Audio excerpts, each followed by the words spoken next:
Hoje ficou para nós conversarmos a força do exemplo. E para poder chegar nesse lugar, eu vou começar com a Revista Espírita de 1863, que era um canal de comunicação semelhante a um Instagram, em que Kardec ia respondendo, criando artigos, diante das perguntas que chegavam a ele, que eram inúmeras, por carta. Imagina como é que seria Kardec hoje em dia, com essa facilidade de comunicação que a gente teria? Nossa! Então, naquela época, as pessoas iam estudando o espiritismo e não tinham tantas casas espíritas assim. Kardec começou com a Sociedade Espírita de Paris. E assim foram criando os núcleos de estudo e às vezes perguntavam para ele como é que podia fazer para criar uma casa espírita. E ele ia dando orientações sempre pela Revista Espírita. Então, em 1863, perguntaram para ele assim: você diz, através da doutrina espírita, que a gente não retrograda no nosso progresso, que a lei do progresso nos impulsiona sempre para frente. Como explicar, então, o que aconteceu com Nero, que incendiou Roma? Não parece que ele andou para trás? Porque para a gente entender que ele andou para frente, então significa que a encarnação anterior a essa foi muito pior e não temos notícia disso. Então, como é que você pode explicar que um espírito tenha deslizado desse jeito? E aí ele escreveu, então, um artigo chamado O Princípio da Não Retrogradação do Progresso, na Revista Espírita de 1863. Eu gosto de começar por esse entendimento para a gente começar a olhar o que nos acontece no entorno através desse olhar que a doutrina nos convida, que é um olhar amplo. E a resposta do Kardec é de uma inteligência incrível e interessantíssima, porque ele vai dizer o seguinte: sim, a gente continua afirmando que o progresso atua incessantemente e nós estamos andando sempre para frente. Acontece que em cada encarnação nossa, seremos testados em áreas diferentes das áreas anteriores. Então, é possível que numa encarnação a gente seja testado num lugar das nossas almas, num assunto de nossas almas, que nós somos totalmente frágeis, imaturos, enfraquecidos. E então o nosso deslize é de grande intensidade. Os assuntos que nós somos testados no mundo de provas e expiações são, conhecidamente, o poder, sexo, dinheiro.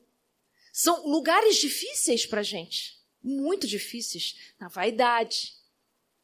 Então, são lugares em que a gente é a cada vez testado, não com sentido e nem com a necessidade que a gente seja reprovado. Pelo contrário. O importante é que a gente possa ser testado e possamos dar um passo a mais. Possamos, através da resistência das nossas más paixões, conseguir resistir e dar um passo no nosso progresso, no nosso crescimento. Então, o que aconteceu com Nero é que até então, aonde ele havia sido testado, ele estava dando conta. E nessa encarnação em especial, diante daquele assunto do poder, ele deslizou por ser um lugar em que ela é profundamente frágil. E em encarnações subsequentes será testado de outras formas, de outras maneiras, em outros assuntos, até ele conseguir se erguer nesse. É o que a gente chama de ajuste. É o que a gente chama de expiação. São os assuntos aos quais a gente deslizou exatamente naquele lugar em que temos a nossa alma muito frágil. A gente classifica rapidamente como sendo o mal. Mas antes da gente olhar a perversidade da alma, a gente precisa considerar a fragilidade das nossas almas. Então, quando a gente escuta notícias tão difíceis para nós de violência, de crimes hediondos e tantas outras coisas que assustam a nossa alma, a gente precisa olhar esse fenômeno como sendo parte de um grande processo de amadurecimento da humanidade. E mais do que perversa, é uma humanidade frágil, imatura, enfraquecida, em termos de conquistas espirituais, está engatinhando. E é por isso que a gente afirma com tanta clareza que somos um mundo em transição. A transição planetária se configura exatamente desse jeito. Uma mistura de coisas tão lindas que a gente já conseguiu conquistar e outras coisas tão terríveis da gente assistir. Se a gente olhar só para a face terrível, a gente olha e pode até achar que o nosso mundo não tem jeito. E pode até achar que a gente está andando para trás, como aqueles interlocutores de Kardec disseram, o que aconteceu com esse espírito? Ele andou para trás? Mas não. Nós precisamos ter um olhar ampliado e poder entender o contexto ao qual nós estamos experienciando essa nossa reencarnação.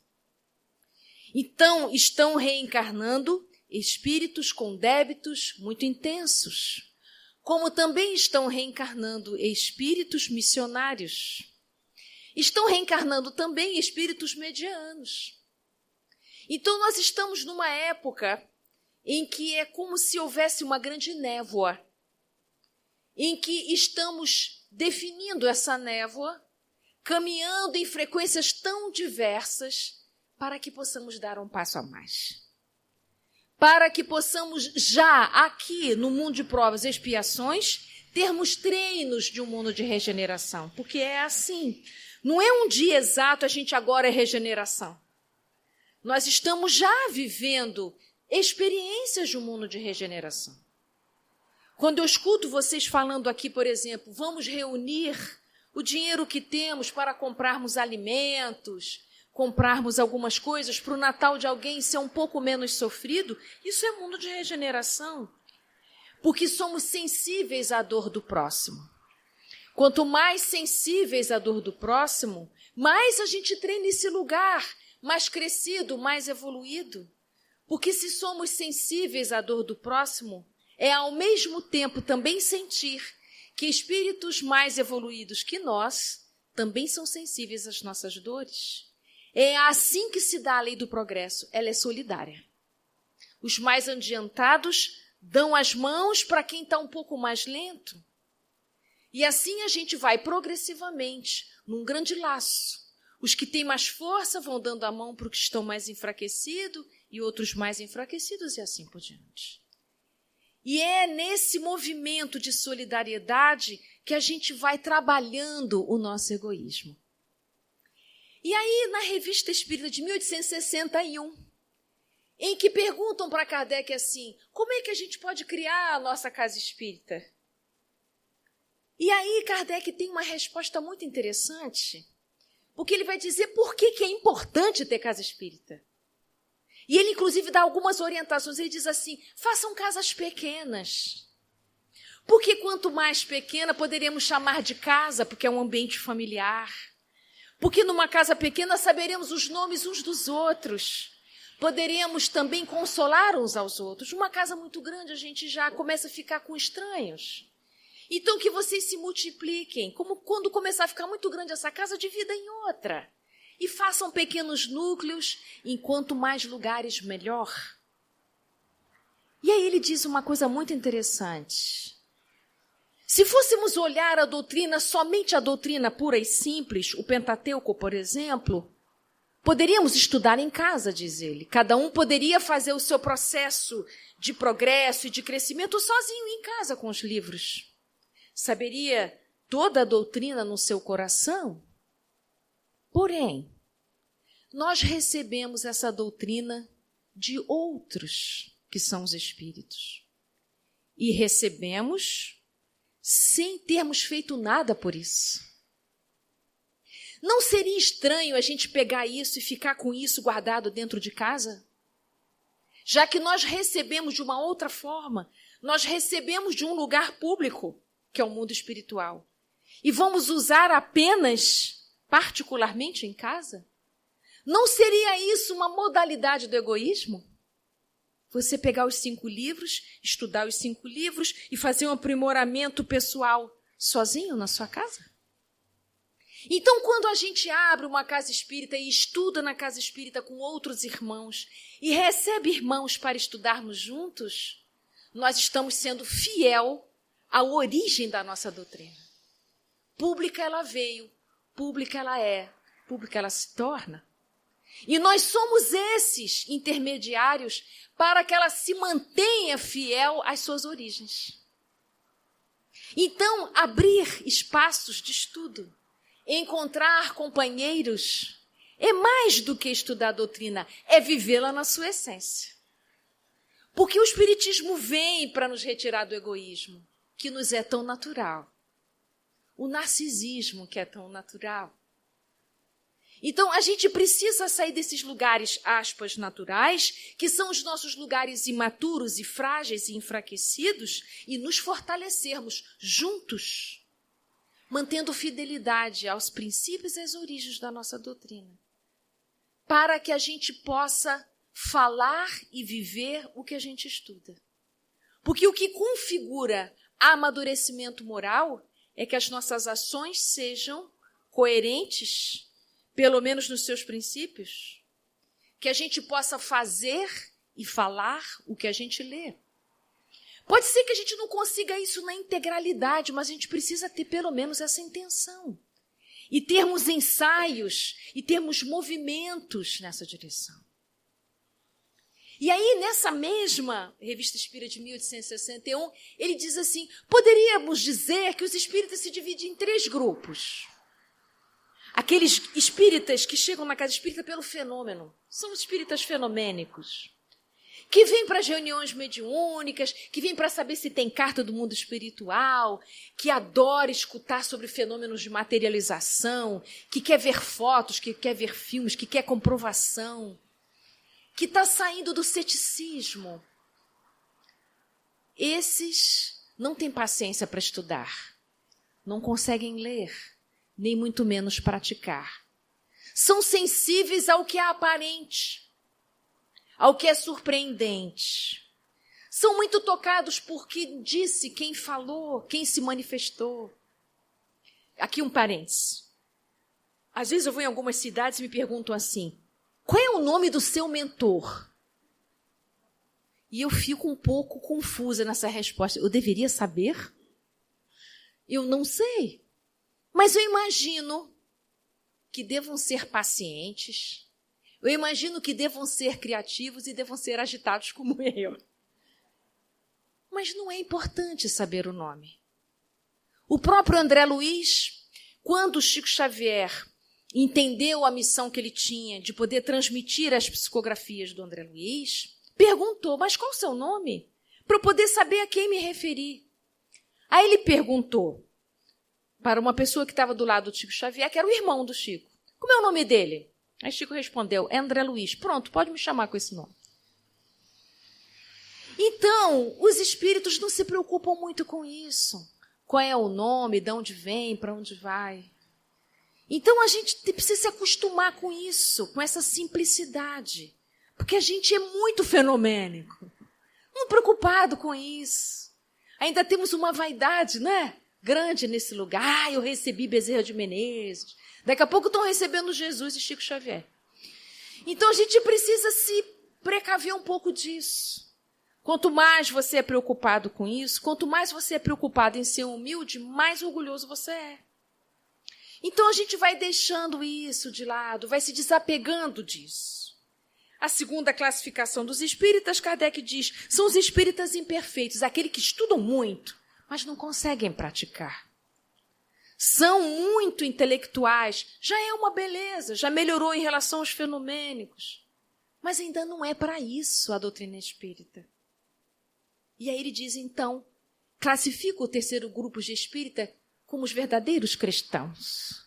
Aqueles que utilizam-se dos conhecimentos do espiritismo para mudarem a sua maneira de ser, para melhorar a sua convivência no lar, para melhorar seu modo de trabalhar, para tratar melhor os seus irmãos. Porque compreendendo que a vida continua, nós vivemos de uma maneira diferente. Aliás, a finitude da existência corpórea nos ajuda muito.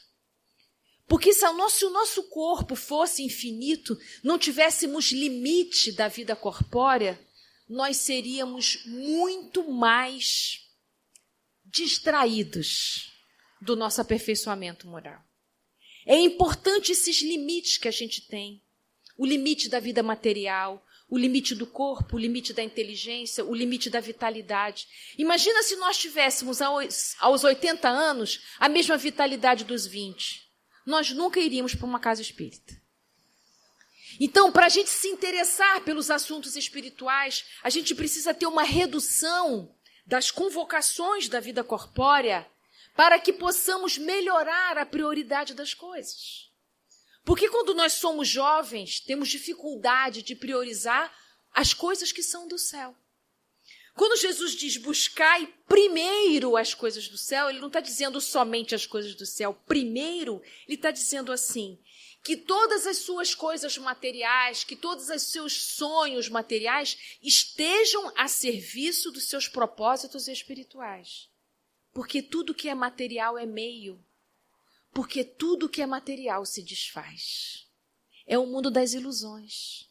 Se nós atribuirmos à vida material a mesma prioridade, a mesma energia, a mesma atenção, a mesma devoção, qualquer coisa que aconteça, qualquer tremedeira que aconteça, qualquer instabilidade que aconteça, a gente se desmancha por inteiro. Fazemos processos depressivos, adoecimentos mentais, transtornos psíquicos, porque não conseguimos suportar a instabilidade e a impermanência que é a vida corporal. Então, quando a gente vai compreendendo isso, a finalidade da doutrina espírita nas nossas vidas, para nos ajudar no processo de desapego, para que a gente possa sofrer menos com a vida material, a gente vai dando um lugar diferente e melhor para os nossos conhecimentos.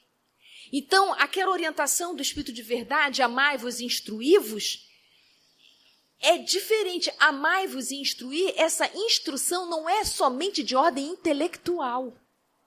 Então, por isso que lá na Lei do Trabalho, que é a terceira parte do Livro dos Espíritos, depois que Kardec faz as perguntas para os espíritos e eles respondem, ele vai fazer um comentário lindo no final, dizendo que a gente só vai melhorar as leis do trabalho quando a gente melhorar a educação humana. Quando a gente começar a entender que a educação do homem transcende os livros, que é a arte de formar hábitos, a arte de formar caráter. Educar alguém é a arte de formar o caráter daquele alguém. Então, quando a gente pensa na educação de um lar, e aí aqui vou fazer um parênteses, a gente quando casa e sonha ter uma família, a última coisa que a gente pensa é que a gente vai virar educador. A gente pensa em comprar apartamento, a gente pensa na nossa performance profissional, a gente acha lindo, imagina a casa cheia de criança, que legal, vamos ter filhos, vamos viajar nas férias. Mas se a gente pensasse que ter filhos é educador, eu acho que a gente ia desistir desse projeto. Principalmente quando seus filhos se tornam adolescentes, aí a gente pensa, meu Deus, eu não podia imaginar o tamanho da minha tarefa. Eu acho que a gente entra meio desavisado para a gente não desistir. Eu me lembro que eu fiz um treinamento para professores de uma rede de escolas no Rio de Janeiro. E antes de eu estar com os pais, era para eu trabalhar com os pais, na verdade, eu me encontrei com os coordenadores pedagógicos. E eles são profundamente insatisfeitos com as famílias. Tem reclamações demais sobre as famílias.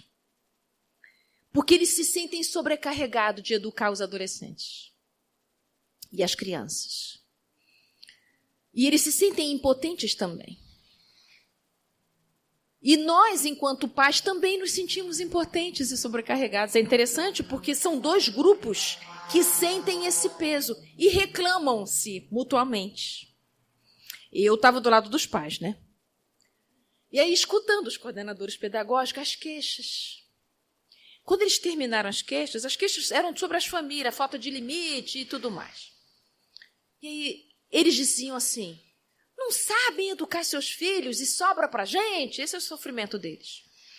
E aí eu disse: eu gostaria que vocês se lembrassem quando vocês se tornaram pais e mães.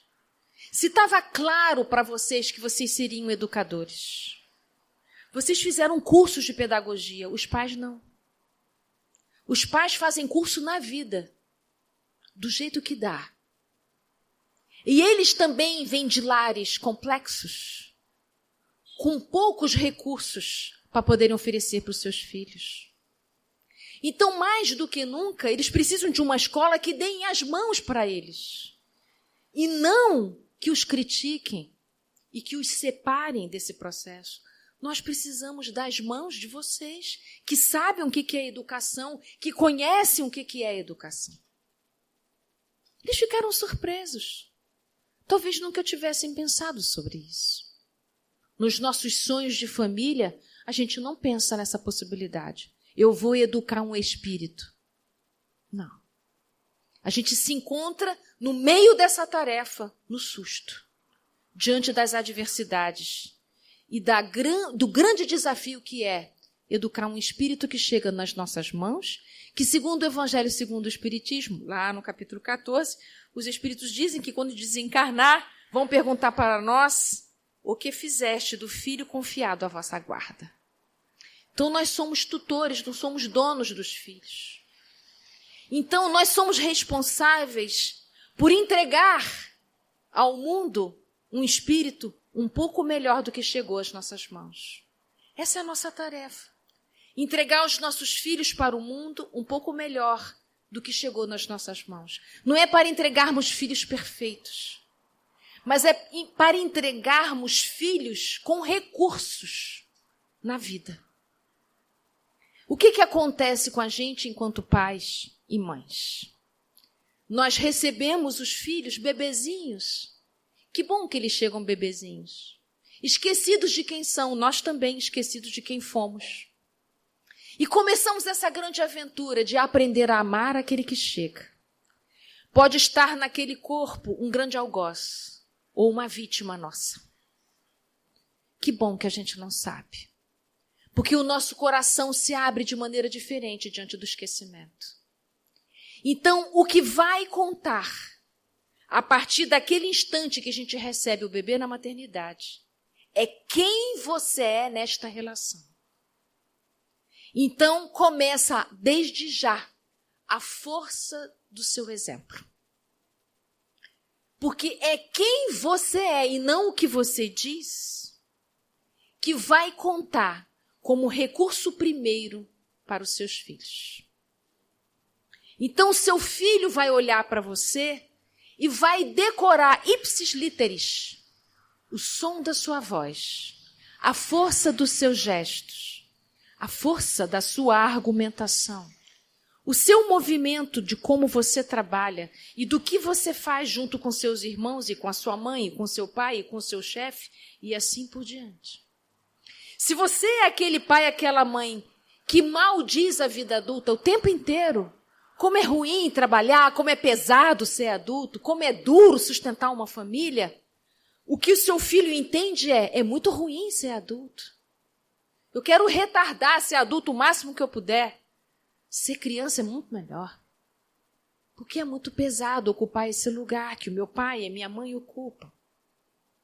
Então é como você vive, como você é, que seu filho vai reproduzir. Não é casual que filhos de pais alcoolistas se casam ou se tornam alcoolistas. Porque o exemplo é forte demais, não é para a gente se sentir culpado. É para a gente compreender, porque para além das nossas palavras, o que os nossos filhos carregam é como eles se sentem amados. Através do que se sentem amados. Então, tudo que a gente faz vira afeto. Tudo, inclusive a nossa violência. A comida que a gente faz vira afeto. A palavra que a gente diz vira afeto. O tapa que a gente deu vira afeto. O grito que a gente dá vira afeto. Tudo o que a gente faz na relação com eles se torna afeto. Afeto é como eu sou afetado por. Então, se eu me sentir atendido, se a atenção do meu pai veio através do grito, eu vou gritar também, ou vou procurar relações de grito para sentir a mesma coisa.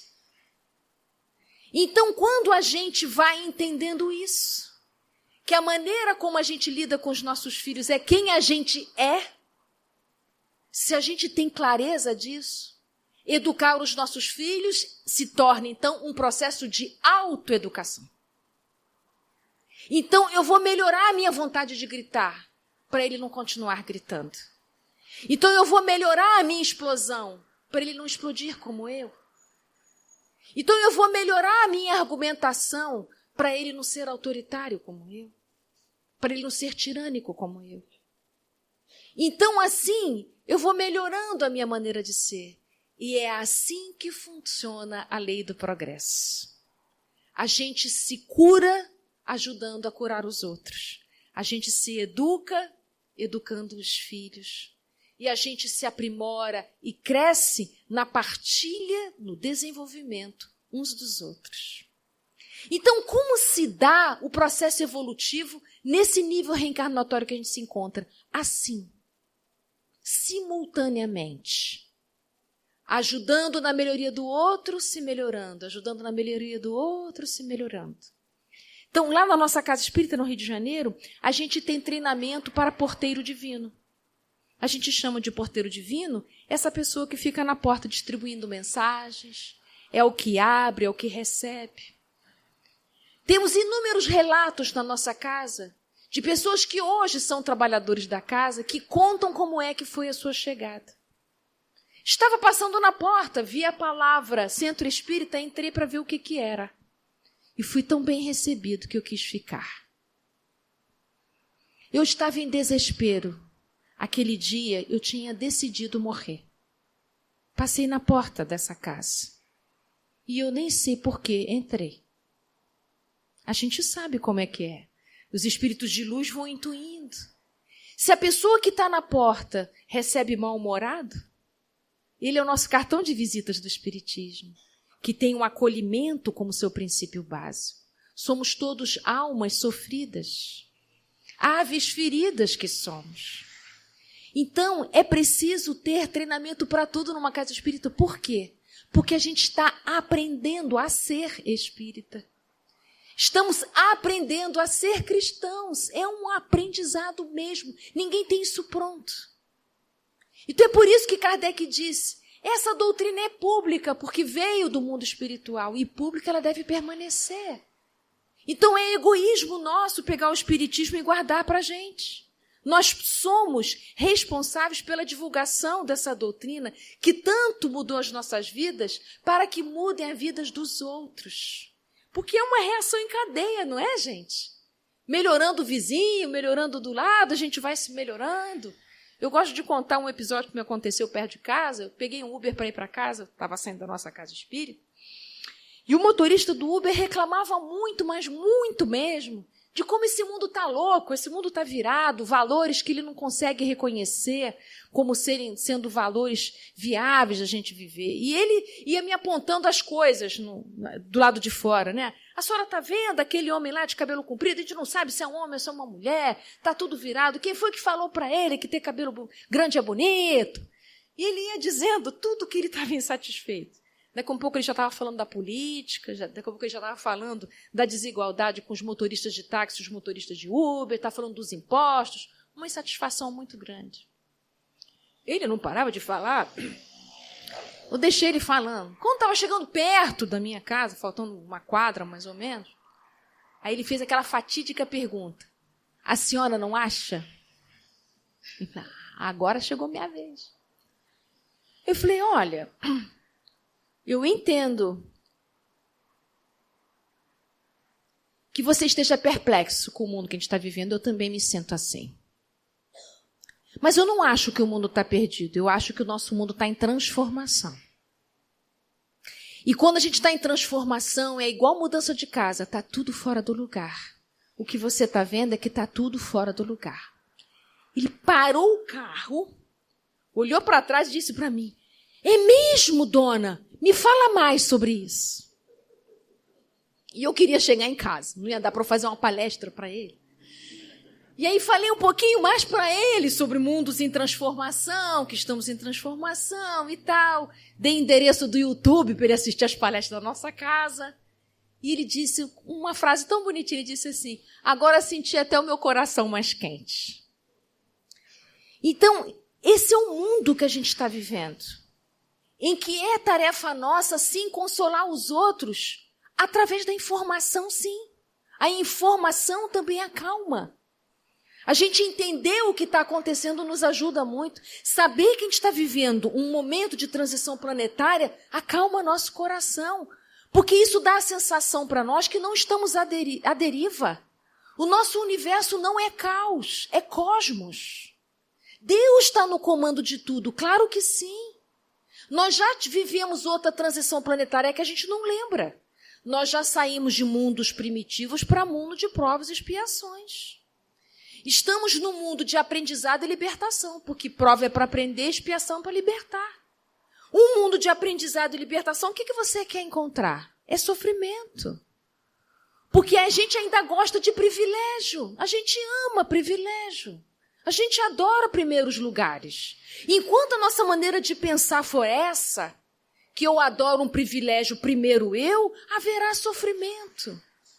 Enquanto o que eu quero de bem para mim, eu não lutar para que seja bem do próximo, viveremos sofrimento, sim. Porque estamos ainda em busca do interesse pessoal. Quando muito, a gente reflete no custo sobre isso. Mas a gente ainda é apaixonado pelo privilégio, sim. Queremos a melhor cadeira, o melhor lugar, o melhor espaço, o melhor. É difícil a gente abrir mão do melhor para a gente em detrimento de alguém do meu lado, para que ele também se sirva do melhor. E se só houver melhor para mim, é quase impossível recusar, porque não tem para o do lado. Eu vou para aquela má interpretação do merecimento e ainda digo para mim, mas eu mereci. Ele não fez por onde. E não entendemos nada sobre o que é fraternidade, igualdade, misericórdia.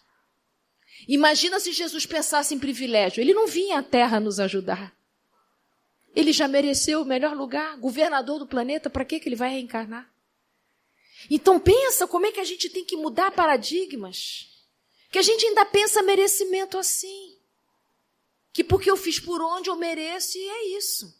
E quando eu estou com mal-estar, eu vou para o shopping gastar meu dinheiro porque eu mereço.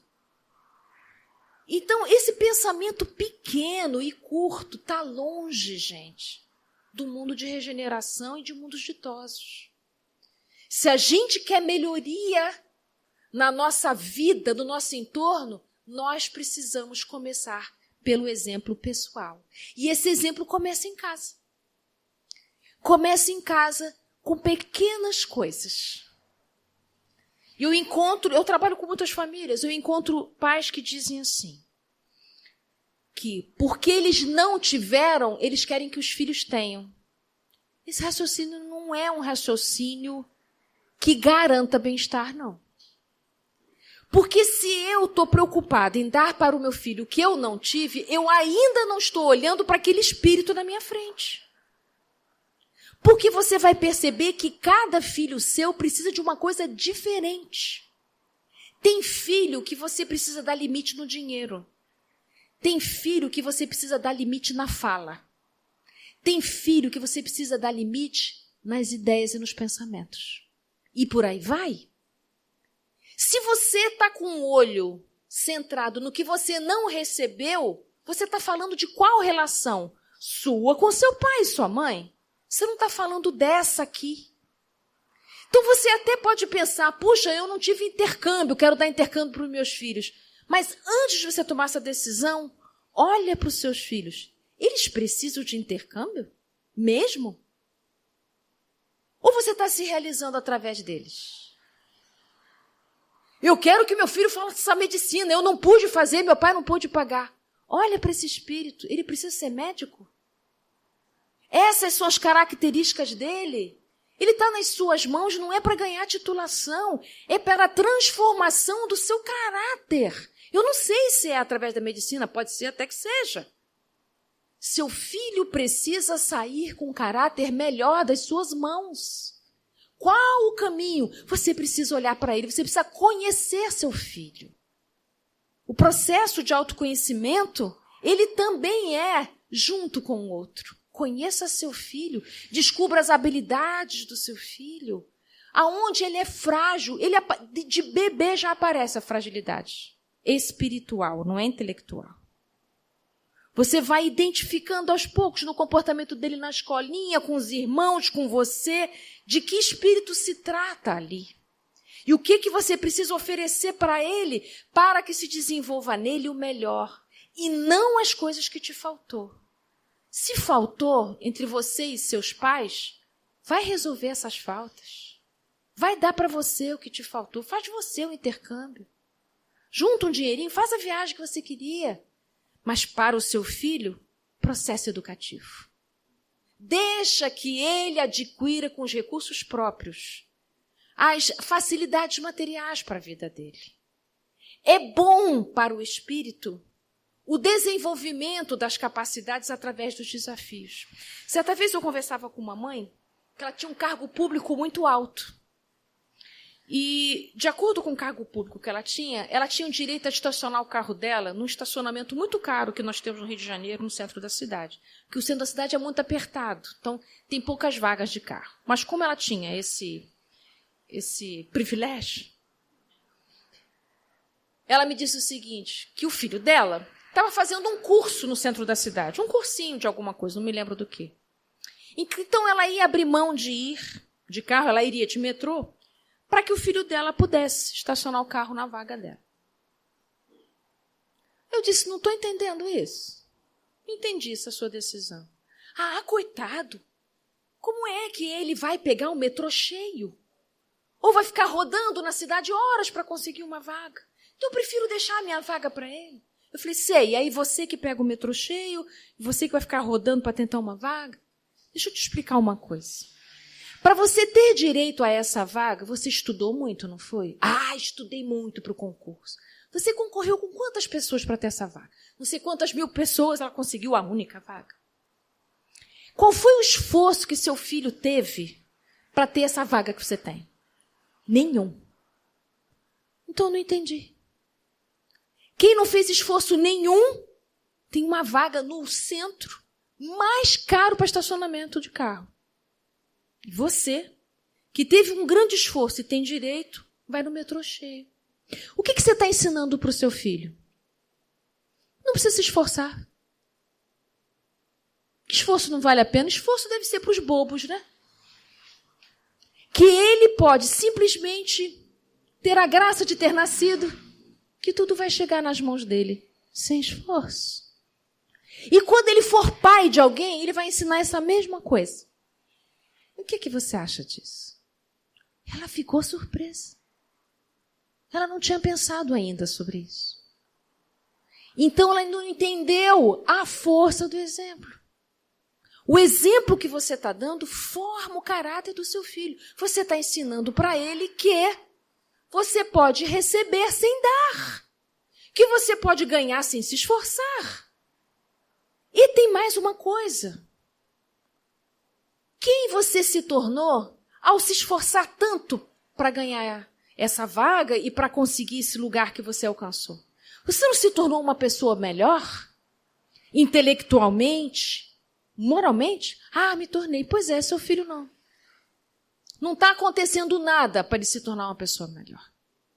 Ninguém forja seu caráter, muda a sua maneira de ser, sem nenhum atrito com o mundo. Nós precisamos de atrito com o mundo para ter músculos na nossa alma. Sem atritos, não dá.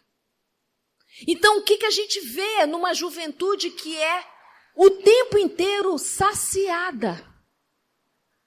Na questão em que Kardec pergunta qual a causa do desgosto pela vida, sabe o que é a resposta dos espíritos?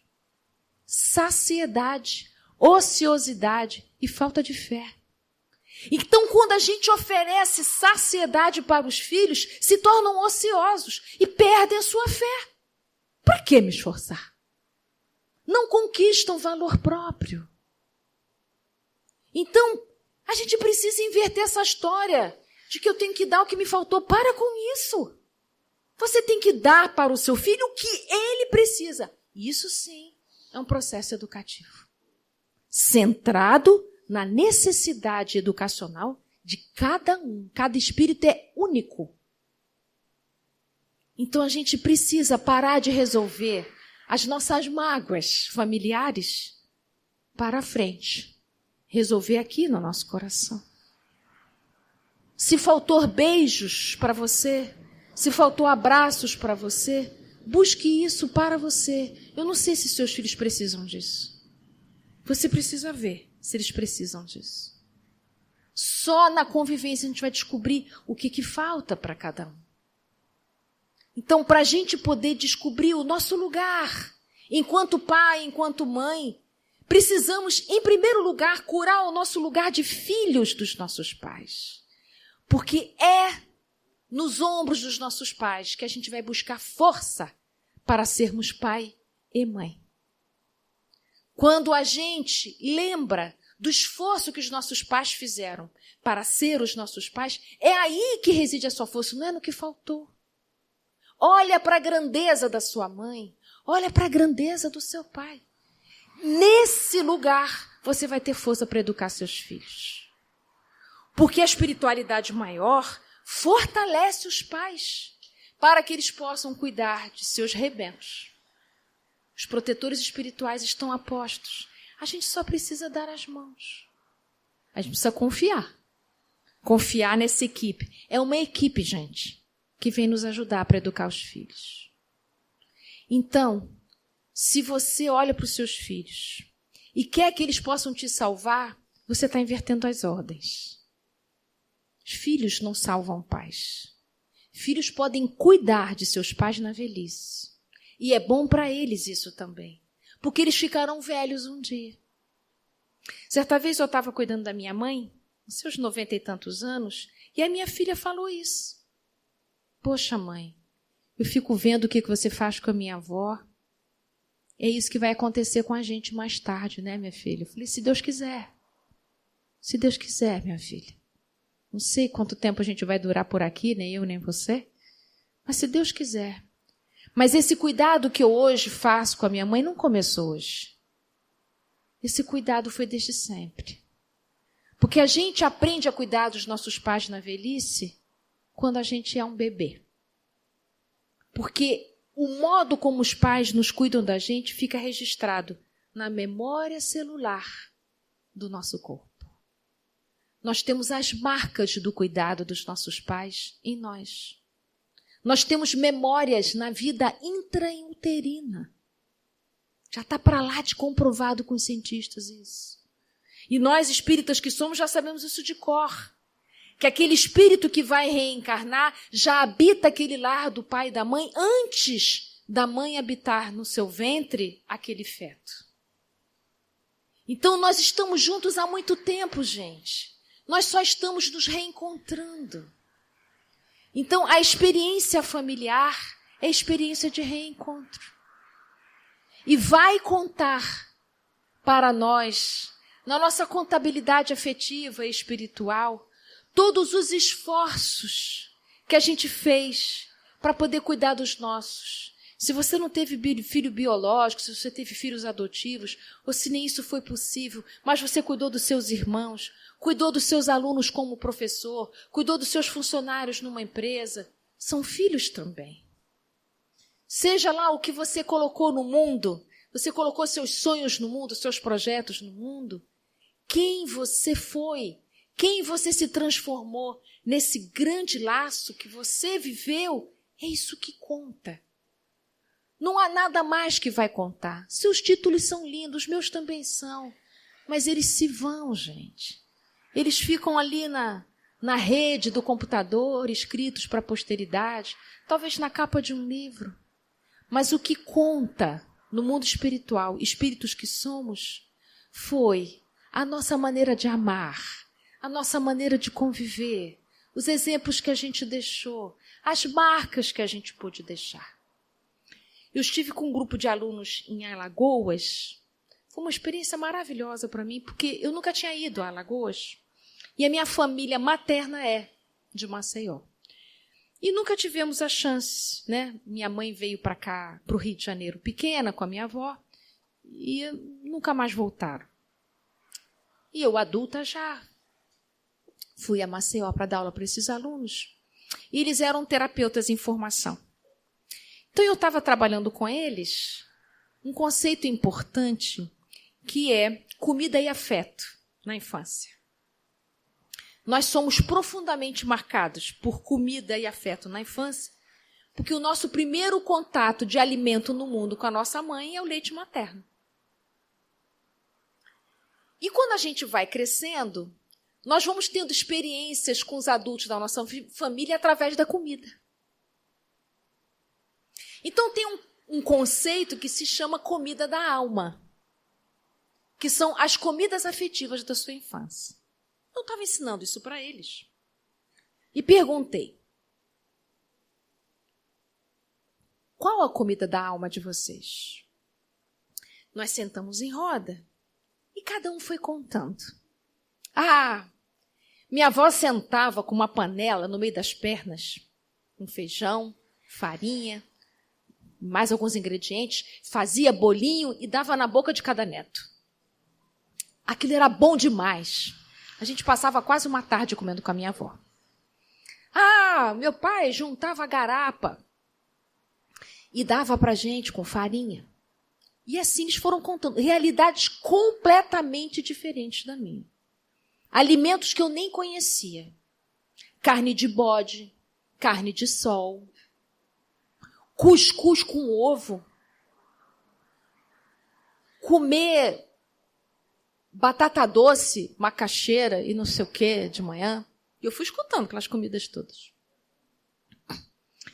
Tirar todos... Vovó sentava com a gente, ou mamãe sentava com a gente, tirava a espinha toda e dava na boca da gente. Jaca, abria uma jaca. Meu tio tinha uma jaqueira no quintal, sentava os sobrinhos todos, e a gente melava cabelo com jaca, pé com jaca e tal, jaca mole, jaca dura, jaca não sei o quê, Foram contando. E eles foram contando, e eles foram chorando, e eles foram se lembrando, e eles foram se abraçando, e eu chorando junto, e a nossa aula terminou num chororô danado, aquela comidaiada toda, e aquelas lembranças. E é assim que a gente ama. Pequenos gestos, juntos, profundamente amados. Veja, eles me contaram essa história sem dizer, ninguém falava eu te amo. Não tinha esse discurso retórico, sabe? Olha, meu neto, eu te amo. O amor vinha assim. Senta aí, menino. Tinha alimento para todos. Sabe o que eu fui entendendo? Eram famílias com uma precariedade financeira imensa. 90% da turma. Mas um amor abundante. E eu parecia que eu via aquelas imagens. Parecia que eu estava vendo a jaca, o bolinho, a macaxeira, o cuscuz com bode, umas comidas que eu nunca vi. E eles falando, mas eu estava vendo tudo. Eu não sou médium vidente não, tá, gente? Eu estava vendo, porque o nome disso é psicosfera. Quando você conta algo de sua alma, você preenche, impregna de imagens o seu campo energético. E qualquer um é capaz de perceber. Kardec desenvolveu essa ideia em Obras Póstumas, um texto chamado Fotografia do Pensamento. em que ele descreve como a gente é capaz de ver as imagens do campo mental do outro. E eu tinha impressão, gente, que aquelas famílias estavam todos na minha sala de aula. Eu e eles. Mas mais do que isso, eu estava com a minha família sem me perceber daquilo. Eu estava em Maceió. Eu estava na atmosfera da minha família materna. Eu não preciso nem adivinhar para vocês que eu cheguei no hotel e não consegui dormir. Eu tinha a impressão que no meu quarto estava aquele povo todo. Talvez a minha bisavó tenha feito mesmo um bolinho com as mãos para os netos. Talvez a minha bisavó, tataravó, meu bisavô, algum tio que eu não conheci, tenha feito cuscuz com bode, tenha comido macaxeira, aipim, batata doce, enfim. Então, o que mais posso dizer? Como é que a gente ama? A gente ama sendo amor. Eu espero que vocês possam lembrar-se da comida da alma de vocês e possam levar com garantia, com certeza absoluta. Jesus foi a nossa maior referência do que é o amor. E como é que 2024 anos depois a gente sabe das histórias de Jesus e das verdades que Jesus trouxe?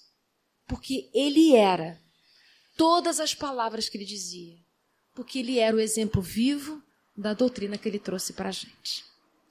É isso, meus amigos.